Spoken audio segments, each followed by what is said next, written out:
Hey guys, welcome back to Let's Play Final Fantasy IX. Since last time I did the little bit of grinding that I said I was going to do.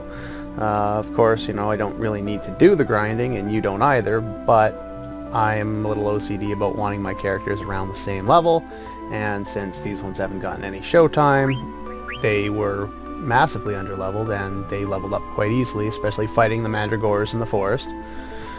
Your best bet if you want to steal is to organize your attacks. Steal first with Marcus against one, attack with Dagger, and then attack with Steiner right after, and then you can basically hold down the button and follow the same procedure for the next one or two of the mandragores in the fight. That way the chestnut ability won't be able to hurt you because you'll be killing it before it can use it, when it's got lower HP anyway.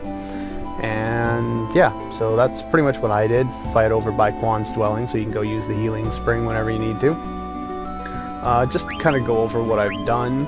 I've learned pretty much everything that Dagger can learn except accessories. She still has a few left. Not too many. Just a few things that she needs to learn. Steiner, on the other hand, because he does not have ability up, he has learned most of his equipment. In fact, all of his equipment. But he still has quite a few things to learn when it comes to abilities. Like, I managed to get the Reflect Ring learned with Dagger, all the abilities on there.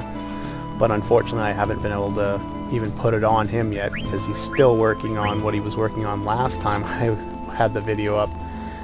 Counter. And counter takes a while, especially when you don't have ability up. Anyway, going into the next area. Oh, I learned one more crystal, so I can put MP attack on. Perfect. You want to have bird killer and bug killer. And beast killer. I don't think there's any undead in the next area. And level up. Alert. Always have alert on. You may want bright eyes. I want damage more than I want status protection though. And if you look over at the princess over here, we have prevents stop with locomotion, body temp as I mentioned before, prevents freeze and heat. Those are new. We might need that one, I'm not 100% sure. I can't remember.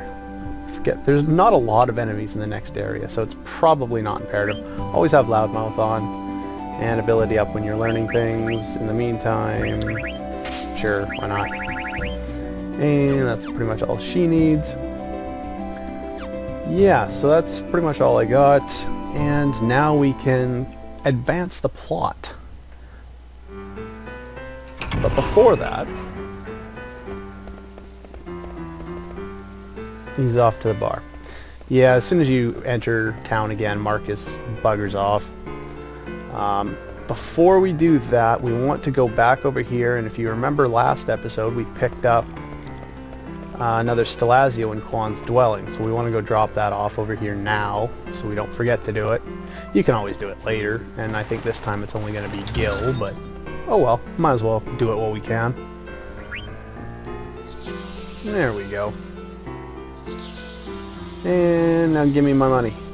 Give me my money! Quack, quack, quack. 5,000 Gil. Yay! Speaking of Gil, now that we're on disc 2, and I can't believe it took me this long to remember to mention this, you can now run into the ragtime mouse in the forests once again. And I think I'm taking the long way around to get here, but oh well. So yeah, I think you can run into him 6 more times. I wrote notes today. Yeah, 6 more times. And at this point, since we've done all the bidding we need to do, we've bought all the weapons, done all the synthesis, all the little side quests, the side areas, we can finally move on with the game. And in order to do that, we need to go over here. Basically, this is where Marcus was earlier. And you can rest, but I've already used the healing spring. And, oh, I forgot about that. Wanted 10,000 gil for whoever catches... What the hell is that? It's in the left side of the screen. Has he got tentacles for hair? What the hell is that? That just looks ridiculous. I'm sure we'll never see him. And there we go. When do we leave? And if you say you're ready, we can go. And Steiner runs behind, trying to prevent us from going, of course. Yeah, I wonder who he means by boss. I wonder if it's Achu again. Man, we can run at this point, and if you stop, you can hear more of Steiner's tirade against the members of Tantalus. I'm a princess! Yay! The queen hears about this. Very little will change, believe me. Anyway, here we find Baku again. There we go. Stating the obvious. I love it. Yeah, Steiner's going to come and protect the princess from bad influence. And here, Baku actually kind of serves as a mentor to Steiner, if you've kind of listened to my rants about how characters develop over the course of this game.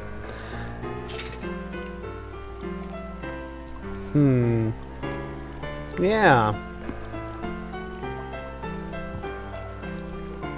Come to think of it, other than protecting the princess, why is Steiner here? He doesn't have any reason other than his duty at this point. And I don't think he realizes it. Not at this point, anyway.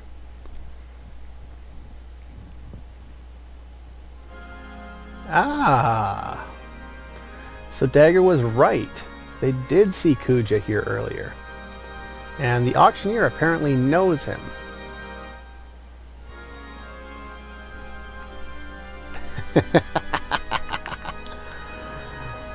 They offended my senses. Oh, Kuja, you're awesome. And this relationship between the auctioneer and Kuja is never really delved into very far, which is kind of odd. A lot of the little subplots in the game are tied up rather nicely. There is kind of one idea of what the relationship does, and it's mentioned, I think, later on Disc 3, so I'm not going to spoil it now, but... Pretty lady in the crowd. Ah, Kuja's a ladies' man.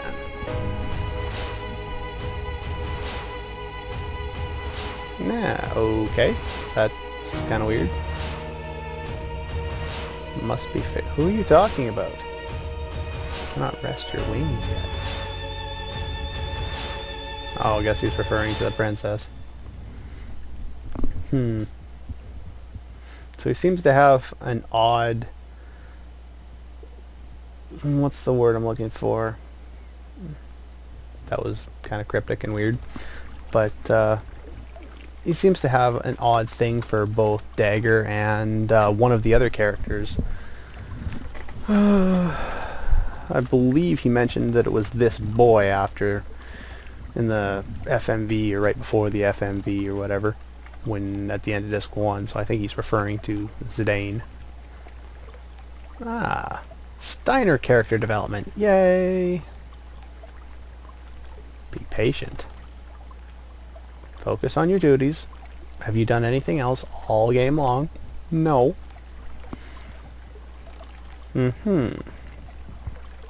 There's always a good reason.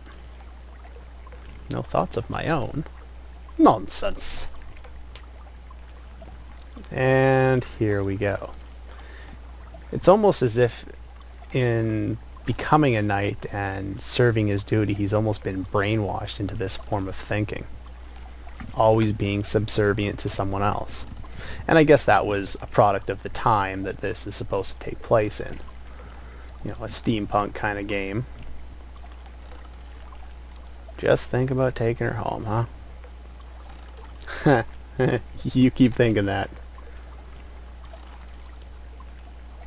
And now we switch to Dagger's perspective. And yep. It does seem kind of odd that she would be here doing this and not Zidane. But of course Zidane has other things to worry about at this point, so they had to send somebody here. I guess they could have had the Tantalus group do this entire thing off screen, but I like the fact that they split up the parties and sent these two over here. And at least she tries to rationalize why she's doing what she's doing.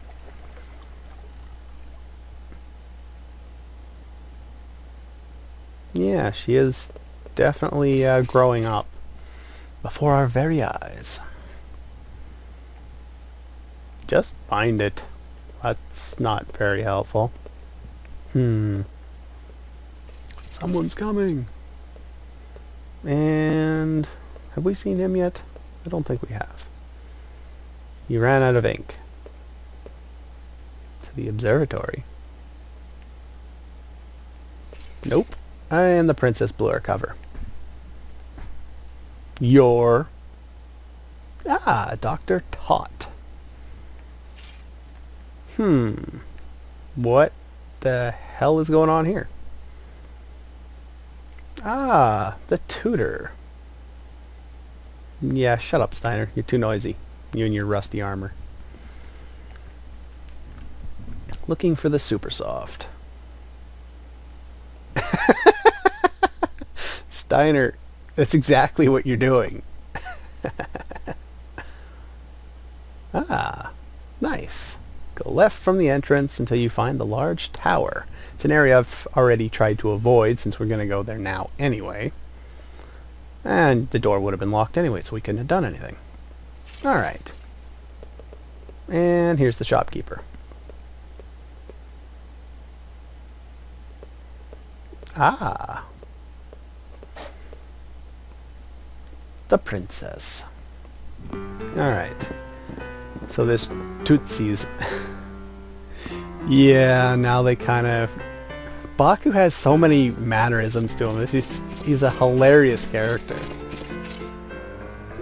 You know, he has this achoo thing where he always seems to be sick with a cold.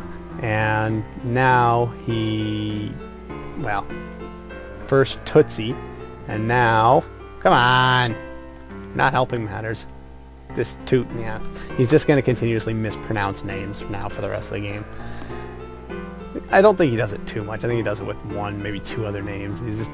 I don't know. It seems weird that they would put all this effort into his speech pattern and then he's just kind of there to... I don't know. Comic relief is always good, though, I guess. In moderation, of course. I was actually watching an anime. Yeah, now he's Ted. I was watching an anime recently that was a remake of an... well, kind of a remake. Same series as a previous series that I'd watched. And the previous series I'd watched was... it had its comic relief, but it was also very serious at times. And the new series kind of blew that up. And every time it was serious, they'd kind of interrupt it with a stupid moment that kind of ruined the feel. And we got a mithril dagger here, which we don't really need, but why not? Can never have enough items. And at this point... oh, what? There's the moon and there's Dr. Tot. Perfect. Let's continue up here. I will apologize in advance. I haven't been recording episodes, so I've been uploading my queue. I probably had about a week's worth of videos in the queue that I'd recorded, you know, maybe 1 or 2 episodes in a day, and then maybe I forgot to upload an episode or something like that. And so this episode will probably end up getting cut off at a weird spot, and maybe the next few episodes will be like that because I'll probably just record it all in one sitting. This is his home. It's kind of a weird place to live. I don't think they ever explained why he did leave Alexandria. Maybe Garnet grew up to the point where she didn't need a tutor anymore, but at 16 you still need a tutor, as far as I'm concerned. If you're not attending regular school, there's still plenty of things to learn at that point in your life. And I can't remember who his sponsor is at this point. Or his patron? Whatever, I don't know. So yeah, there probably won't be proper intros other than the start of this episode, unless I've cut to the next one already.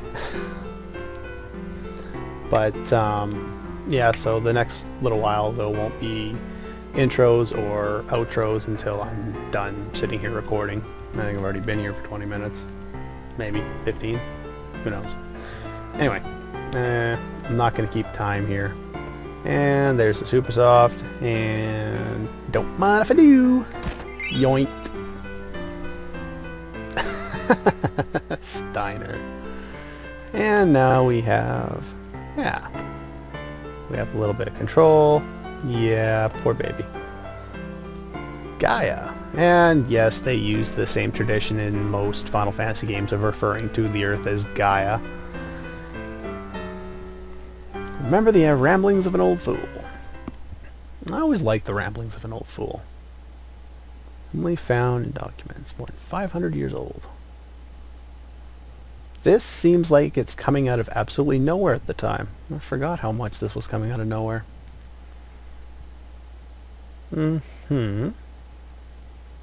Frederick Asch. Sorry, my German pronunciation is not good. At least I don't think it is. I really don't know. I never studied German, so. Jewel refers to the pendant passed down through Alexandrian royal blood, I guess. There's a relationship between eidolons, which in this game are the summons, and magical stones, which they haven't mentioned that yet. I'll bite my tongue. And this is his own research, I guess, at the time. And here's the little princess. Reading big books again. That would be a massive undertaking. I don't know about anyone else, but I read relatively slowly. Doesn't matter what I try and read, I always find that I can't be comfortable in whatever position I'm sitting or lying down in long enough to read for more than half an hour. So it takes me, you know, in terms of months to get through books unless I have to read them for, you know, university or something like that. I was quite taken by the book you gave me. It was called... Ah! So that's why she likes that play.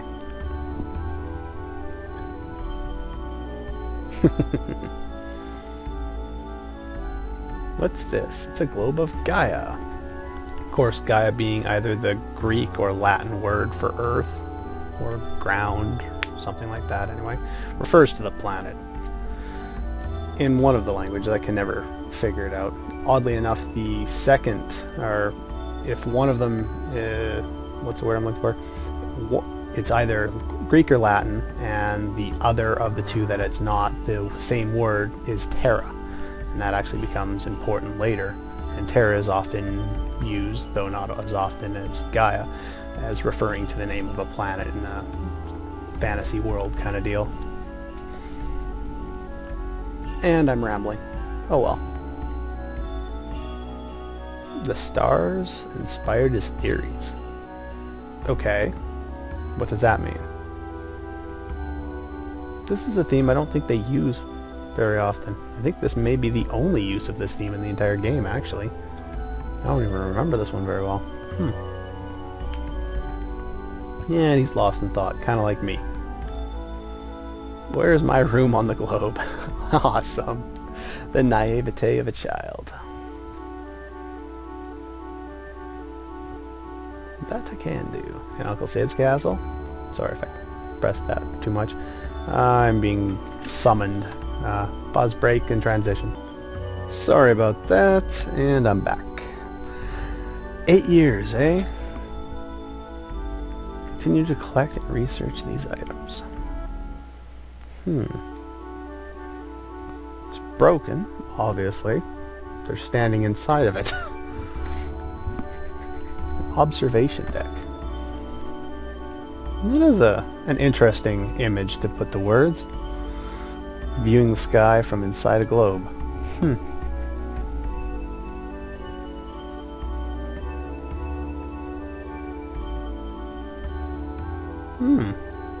It's an interesting statement to make. Well, I guess they've known each other for a long time, so that could explain his loyalty, but I guess he also doesn't know what we're up against at this point. Now he does. And straight transition, and he knows everything. Gotta love that. I hate when they go and re-explain the same thing over and over again in games. You know, there's a lot of use for flashbacks and for explaining storylines and what's going on, you know, plot dumping and all that, but not if it's being repeated. And since we already know everything that's going on, it makes sense that they would just cut it all out so we don't have to run over too long periods of skimming through text boxes. And he has an old form of transportation, and he wants to get back to Alexandria. And Marcus is going to come as well. Obviously, Steiner's an idiot, so he can reach blank. Grrr. To her former self. Okay, at this point... yeah, I don't think there's anything else, is there? We can talk to him here. Ah, yes, there are monsters underground.